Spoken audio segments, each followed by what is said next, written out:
disseminated tumor cells because it's a great lead into some of the questions that we're asking over at Michigan on the same topic. And I'm going to get into two sets of challenges that we're having, and I'm ending it with "Can you help us?" because it's a mess. So the first sort of set of challenges are the intellectual issues surrounding how do tumors form if instead of doing linear evolution, which is what we're used to sort of thinking about when considering tumor progression, that you form a primary, the primary becomes aggressive, and that aggressive seeds then become the metastatic seed.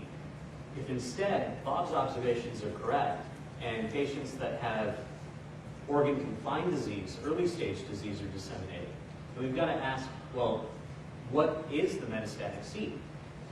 Also, we need to know if what's happening is a different form of evolution. So instead of there being evolution that's driven in the primary tumor, and then you eventually get metastatic seeds, is there dissemination early and then evolution occurring in the secondary soil? So in this second model, you would have early dissemination and parallel evolution at each of your secondary sites. So now are we looking at different selection criteria at each site in which we would find a metastasis? And how does that affect the biology? So that's one set of questions we're trying to dig into. Another question that we're trying to dig into is this issue of the kinetics of metastasis formation. So is it a rare clone? So amongst the disseminated tumor cells that Bob's finding, is it maybe 1 out of 100 that happens to have a proliferative ability while the other 99 are dormant? So you get a slow exponential expansion until you reach a detection limit that we can get to clinically. Or is it that during that time, when we can't detect the cell, a secondary transformation occurs at the metastatic site in the dormant PTC? Because our detection limits are not able to find 100 cells in the bone by PSA, we can't really answer that by using biomarker kinetics. So we'd like to go in and take a look at the cells, but you've got 1 in 10 million cells. So the likelihood that we're going to get out 100 cells to ask the heterogeneity question is not that high for the patient. On the other end of it, let's say we do get the single cells out. A single cell doesn't quite generate enough material for us to do the standard biological assay of looking at genome sequence, transcriptome sequence, proteome content, metabolomic profile. So my question to everyone is, how will you do it? Yeah. I have a basic question. Which organs actually first produce cancerous colonies that they go on to migrate out and invade other tissues? Is it all organs that can produce cancerous cells that can invade all other organs? Because he's always spoken like something starts in the prostate and then it ends up in the bone marrow. Never hear of it starts in the bone marrow. That's what you're sort of suggesting, right? That one area can produce many cells, they land in many places, they metastasize, they form a cancerous growth, unless we detect clinically. Right? So, will all cancer begin in all possible organs? Is that something that's so basic on? Pretty much any organ can produce a cancer. I mean, there are some exceptions, but liver cancer, lung cancer, bladder cancer, colon cancer. But it's always from a cell that started in that organ. And that's by definition, it's a cell that started in that organ. Otherwise, it's a metastasis from somewhere else. But how can you tell that it started in that organ as it was a metastasis from someplace else? Because the markers would be different, the expression. The pathology of it, so the morphology of the cell would be different, biomarkers. So, well, there are some that have unknown origins, so there's cancers that end up, but that's a different type of, but it came from somewhere else. We just don't know where else it came from. They're very good markers usually to tell us where it's All right. from. No, I'm getting to your question. I think it's understood. So I thought, in terms of your early dissemination, parallel evolution, I thought there was papers, like the Bert Vogel statement paper at PNAS on sequencing of metastatic lesions compared to sequencing of the primary tumor. And I thought he concluded that this was not really the likely, I think that was colon cancer, I guess. But am I remembering that wrong, or does anybody else know what paper I'm referring to? No, you're right. I mean, the ones that are metastatic, they did come from the primary tumor treatment. Yeah, so they did sequencing Because they- essentially of lesion versus primary tumor and decided essentially that all the metastatic separate metastases, when they had them out, looked like they came from a common source. And that looked like it looked like it shared basically the advanced carcinoma genome of the primary, even in cases when there was a sort of early, next to it, the tissue that hadn't quite gone through the invasive transformation. It was much closer to the invasive cells than to the early cancer cells.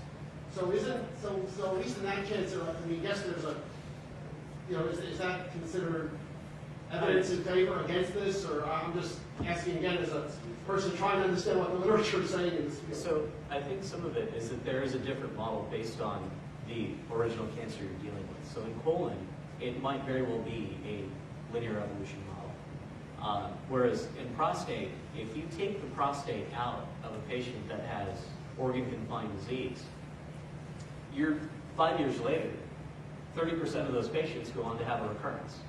So what that tells us is if it was organ-confined, it didn't have local invasion. It was not an invasive primary tumor, but it disseminated, and those disseminations formed a tumor later. So I think it's going to depend a little bit. That on the doesn't primary occur in disease. colon if you resect the colon before It does. it does. It does, and so Vogelstein, based his paper and his findings on the Vogelgram idea that things were very linear, and so in some ways he was testing his own hypothesis, confirming his own hypothesis, but it actually does not. If you read the paper, it does not preclude the parallel evolution argument. Because he was only analyzing the metastases that expanded. He didn't look at small little dots that were all over. Right. So he's absolutely right. His data is correct, but it doesn't preclude the parallel evolution model. His data. But he had like 7 hits, 7 mutations that were in the primary column and also in the liver metastasis. And there was like 1 or 2 mutations that were additional in the liver metastasis. And that's why they concluded that these guys come from the other guys pretty late. Right, that's true. So I don't see how it was part of, why would they give up such a... It depends where you start the parallel evolution at. It's not. It doesn't preclude it. So, at some point earlier today we heard about inequality and massive genomic rearrangement, and now we're talking about 2 extra mutations here and there. So, where does this massive rearrangement happen? Is it still happening in the primary tumor, or after metastasis? Or is it just different in different cancers?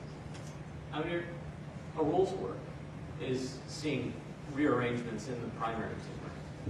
Now, and correct me if I'm wrong, I think there's a greater frequency of Tempers to Ergetz rearrangements seen in metastatic lesions. I think was that there? It's debated? Okay. So there's massive genetic rearrangement in the primary and then it can be continued in the mets. In general, there's more in the mets than in the primary.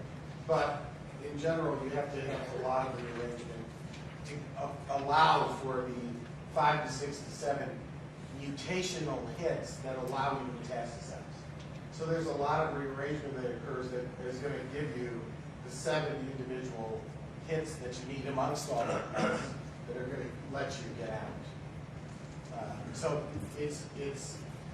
I think that's the confusion. The cells basically look like genetic garbage, but they're rearranging. Most of them don't matter. Most of that rearrangements don't matter. It's when you hit this magic number of 6 or 7 that John Isaacs you guys first came up with. That's the number of individual hits that you need, and what Vogelstein has seen and others that say, okay, now you have enough. You picked up motility, you picked up angiogenesis, you picked up the ability to skip with anoicus, you picked up all these pieces. It can be done with multiple different genes. but there's a lot of mutations that occur as the cancer cells become unstable structurally that allow those to happen. But many of them don't matter. You know, they're just neutral to the cell. And some mutations will kill the cells. So cancer cells, tumors have a higher rate of apoptosis than the normal tissue does. Partially that's because they don't have a good blood supply. Partially it's because they're unstable and killing themselves. I have one last point. In the last two talks, that no one has talked about chemotherapy as part of the process. So the fact is, one thing I learned from going to medical school is that by the time the patients come in with cancer and you diagnose it, it's already metastasized. You may not see it, it's there. So when you look at clinical specimens, they've been through all kinds of drug regimens, and we know from in vitro stuff that can totally change the cell state in terms of selecting out for different populations, not even non-genetically. Have you looked at that in your modeling or in the last talk in the clinical studies of the cells that are around for years? Do you have any idea how much of that is due to that they have a particular type of chemotherapy or radiation therapy? No, we don't. Because the patients, we take the cells, to study the cells at 3 different time points. We take them early when they first present to the clinic. Then we take them again when the patient is, quote, free of disease after the radical prostatectomy. And this could be, again, anywhere from a couple years up to 20 years, as long as he's considered to be free of disease. And then we take him at the very end when he's got full and advanced disease. Now, most of those patients who have advanced progressive disease are patients who have been hit by everything under the sun. They have disease that's growing, terminal. That's what I'm wondering, is the anaplastic, gene mutations all over the place due to the chemotherapy, radiation therapy, or due to the natural progression? So the problem that we have, and even in a cell culture model, and certainly in people, is that you don't know if your drugs cause more mutations or if you just picked out the resistant clones. And it's never been really firmly demonstrated either way, although I think the general feeling is you just find you're killing the susceptible cells. We have data that's not true at all. You're actually changing the cells, and it's a reverse. It's not a genetic mutation. You're not selecting out. It's one of these stochasticity things, and you're just changing a different subpopulation. That's what I was trying to say. I just was using the wrong word. So we did a study where we could control MYC expression with doxycycline. Grew those tumors in animals, turned MYC off, and all of the genetic rearrangements that were present in the primary were absent in these dormant cells. The cells that had all these gross rearrangements couldn't grow in the absence of MYC.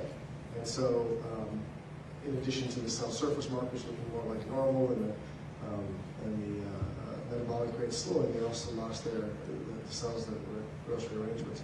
So my guess is it's going to depend on which therapy is used, if it targets a specific molecule or what the mechanism is. Well, superimposed on the genetic changes that relate to the course of the disease and the genetic changes that result from the therapy, you also have all these epigenetic modifications. And again, that has to do with tumor progression and with therapy, both radiation and chemotherapy.